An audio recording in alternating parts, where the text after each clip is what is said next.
मित्रों नमो नमः। हम Julie madam Bharati madam classes channel पर आप सभी का हार्दिक स्वागत है। मित्रों आज की कक्षा में हम आपके लिए लेकर आए हैं शब्द विचार पार्ट 3 क्लास है यह, और यहाँ पर हम आज आपको सिखाएंगे प्रयोग के आधार पर शब्दों के भेद। इससे पहले की क्लास में हमने आपको पार्ट 1 और पार्ट 2 में बताया रचना और उत्पत्ति के आधार पर शब्दों के भेद। वह क्लास आपने नहीं देखी है तो नीचे डिस्क्रिप्शन बॉक्स में प्लेलिस्ट के लिंक दिए हैं, उन लिंक पर क्लिक करके आप सभी क्लासेस हिंदी की और ट्रिक्स क्लासेस देख सकते हैं। और मित्रों निःशुल्क हिंदी पढ़ने के लिए भारती मैडम क्लासेस चैनल को सब्सक्राइब करें, बेल आइकन बटन दबाकर ऑल पर क्लिक करें जिससे कि हमारे नए क्लासेस के नोटिफिकेशंस आप तक पहुंच सकें। तो आइए मित्रों आज की कक्षा प्रारंभ करते हैं। मित्रों प्रयोग के आधार पर शब्दों के भेद। तो प्रयोग के आधार पर शब्दों के दो भेद होते हैं और कह सकते हैं कि व्याकरण की दृष्टि से भाषा में प्रयोग किए जाने वाले शब्दों के दो भेद होते हैं। तो कितने भेद होते हैं? दो भेद होते हैं। प्रयोग के आधार पर शब्दों के दो भेद होते हैं। सबसे पहले तो आप ये वाली बात याद रखें। अब वह दोनों भेद हैं कौन से, यानी कि उनके नाम क्या हैं? तो पहला है विकारी शब्द और दूसरा है अविकारी शब्द। तो मित्रों आपको बता दें कि प्रयोग के आधार पर शब्दों के दो भेद हैं। तो जब हम बोलते हैं या लिखते हैं, ठीक है, तो कुछ शब्द तो ऐसे होते हैं कि ज्यों की त्यों ही लिख दिए जाते हैं, ठीक है, और कुछ ऐसे होते हैं जिनमें परिवर्तन हो जाता है, बदलाव हो जाता है। किसके आधार पर? कहीं लिंग के आधार पर, कहीं वचन के आधार पर, कारक के आधार पर, इस तरह से। तो उन्हीं शब्दों को विकारी और अविकारी शब्द कहते हैं। चलिए आगे हम बता देते हैं आपको। अब आपको इतना पता चल गया कि प्रयोग के आधार पर शब्दों के दो भेद होते हैं, विकारी शब्द और दूसरे होते हैं अविकारी शब्द। आगे अब हम आपको बताएंगे विकारी शब्द। विकारी शब्द की परिभाषा जान लें क्योंकि एग्जाम में पूछा जाता है विकारी शब्द की परिभाषा। विकारी शब्द कौन कौन से होते हैं, इसी प्रकार अविकारी शब्द की परिभाषा, अविकारी शब्द कौन से होते हैं पहचानने के लिए आते हैं। तो पहले विकारी शब्द से शुरू करते हैं। विकारी शब्द विकार का अर्थ होता है या मतलब होता है। विकार से तात्पर्य है परिवर्तन।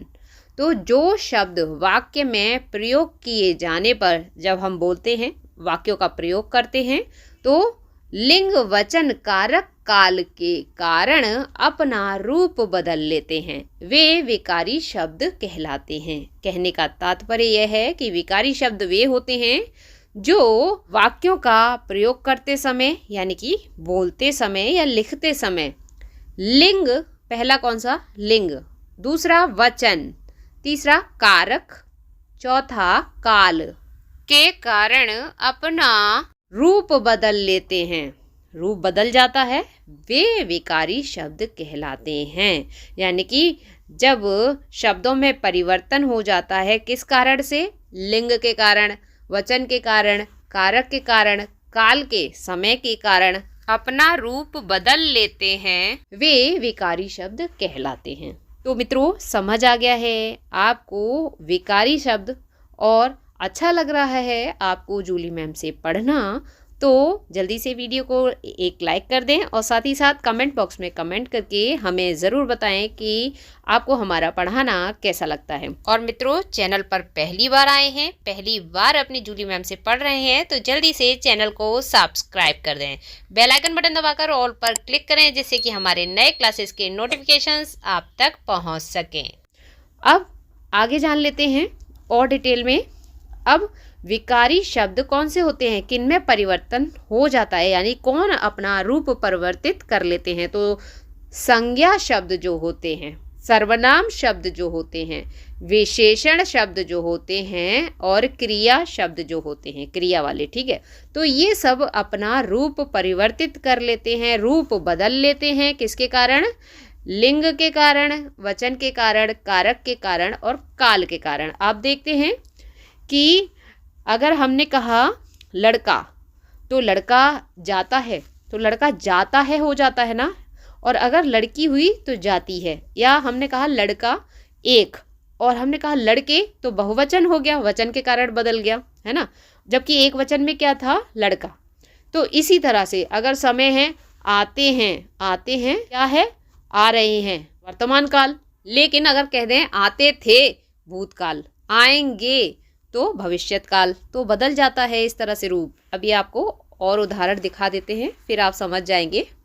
ये देखिए, प्रयोग के आधार पर इनका रूप बदल जाता है। संज्ञा के उदाहरण देखिए, बच्चा कहा एक वचन का है, और बच्चे कहा तो बहुवचन हो गए, बच्चों कहा तब भी बहुवचन। ठीक है, क्या हो गया, बच्चा क्या है, एक वचन, बच्चा शब्द क्या है, एक वचन, और बच्चे बच्चों क्या है, बहुवचन। इस तरह से बदल गया ना रूप। अब सर्वनाम, वह का क्या हो जाता है अगर बहुवचन हो, वे, उनका, उन्होंने आदि, बदल गया रूप। ऐसे ही विशेषण का मोटा, अब क्या है, स्त्रीलिंग हो गया तो मोटी हो गया। यहाँ ऊंचा है पुल्लिंग, और यहाँ पर ऊंची स्त्रीलिंग हो गया, यानी कि लिंग के कारण बदल गया रूप। और क्रिया, आता है, आते हैं, आता है एक वचन था और आते हैं बहुवचन हो गया, आएंगे, आए थे, भूतकाल में चला गया। तो ये सब क्या हो रहा है, रूप परिवर्तित हो रहा है इन सब का। किस किस का हो जाता है, ये आप देख लें, संज्ञा का, सर्वनाम का, विशेषण का और क्रिया शब्दों का। ये विकारी शब्द कहलाते हैं। कैसे, विकारी, जो अपना रूप परिवर्तित कर लेते हैं, किसके कारण, लिंग, वचन, कारक, काल के कारण, यानी कि बदल जाते हैं इन सब में। तो ये विकारी शब्द हैं। आई होप आप सभी को विकारी शब्द बहुत अच्छे से समझ आ गए होंगे। ठीक है, अब नेक्स्ट दूसरा पॉइंट है अविकारी शब्द। आ धन विकार से मिलकर बना है। आ का अर्थ होता है ना, और विकार का आपको बताया परिवर्तन। तो जिसका परिवर्तन ना हो, यानी जिसमें परिवर्तन ना हो, जिन शब्दों के रूप में लिंग, वचन, कारक, काल आदि के कारण कोई परिवर्तन नहीं होता। यहाँ पर क्या है, परिवर्तन नहीं होता, किसके कारण, लिंग, वचन, कारक और काल। जबकि विकारी शब्दों में लिंग, वचन, कारक, काल से रूप परिवर्तित हो जाता है और यहाँ पर परिवर्तित नहीं होता। इतना याद रखना। उसी वाली परिभाषा में, विकारी वाली परिभाषा में आपको ना लगाना है, नहीं लगाना है। ठीक है, और बन जाएगी परिभाषा अविकारी की। ठीक है, वे अविकारी शब्द कहलाते हैं। इसके भी 4 भेद हैं। तो जैसे संज्ञा, सर्वनाम, क्रिया, विशेषण, विकारी शब्द के 4 भेद थे, इसी तरह अविकारी के भी 4 भेद हैं। देख लेते हैं कौन कौन से। तो ये है अविकारी शब्द के भेद। तो अविकारी के भेद कितने हैं, 4। संबंध बोधक, क्रिया विशेषण, समुच्चय बोधक और विस्मय आदि बोधक। कितने हो गए, 4 हो गए। तो ये अविकारी के भेद हैं।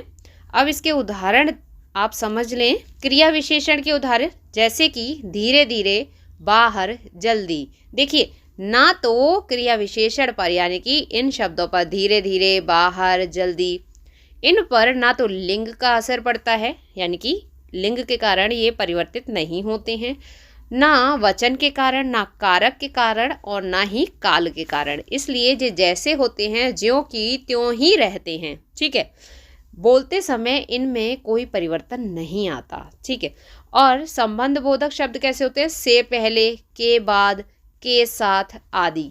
तो इनमें भी कोई परिवर्तन नहीं होता। समुच्चय बोधक, किंतु, परंतु। अब किंतु परंतु जब हम प्रयोग करते हैं तो ये फर्क नहीं पड़ता कि हम पुल्लिंग में बात कर रहे हैं, स्त्रीलिंग में बात कर रहे हैं, एक वचन है, बहुवचन है, ऐसा नहीं होता कि इनका रूप परिवर्तित हो जाए। इसीलिए ये अविकारी शब्द कहलाते हैं। अब विस्मय आदि बोधक, अरे, ओ, वाह, क्यों, यानी कि प्रश्नवाचक चिन्ह और संबोधन चिन्ह, विस्मय आदि बोधक चिन्ह, है ना। इसके अंतर्गत क्या आ गए, संबोधन भी आ गया, तो संबोधन चिन्ह भी आ रहे हैं और प्रश्नवाचक भी आ रहे हैं। तो विस्मय आदि बोधक जो चिन्ह होते हैं सारे, वे सभी अविकारी के अंतर्गत आते हैं। ठीक है, तो अविकारी शब्द हैं ये। ठीक है, इस तरह से आप समझ गए कि विकारी और अविकारी ये दो भेद हैं प्रयोग के आधार पर शब्दों के। तो शब्दों के दो भेद प्रयोग के आधार पर, विकारी और अविकारी। और मित्रों, आज हमने आपको प्रयोग के आधार पर शब्दों के भेद बताए, विकारी और अविकारी की परिभाषा बताई, उनके भेद बताए और उनके उदाहरण बताए।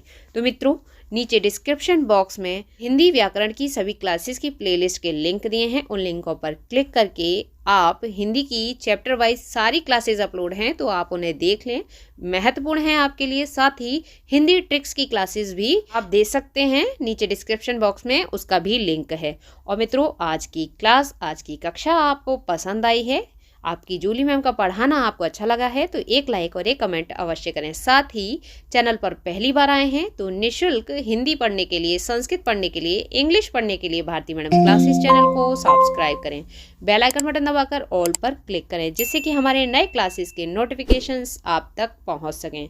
तो मित्रों, स्वस्थ रहिए, मुस्कुराते रहिए, पढ़ते रहिए, पढ़ाते रहिए, सबको करके दिखाते रहिए और अपना अनुभव बढ़ाते रहिए। मित्रों, आज की कक्षा में इतना ही।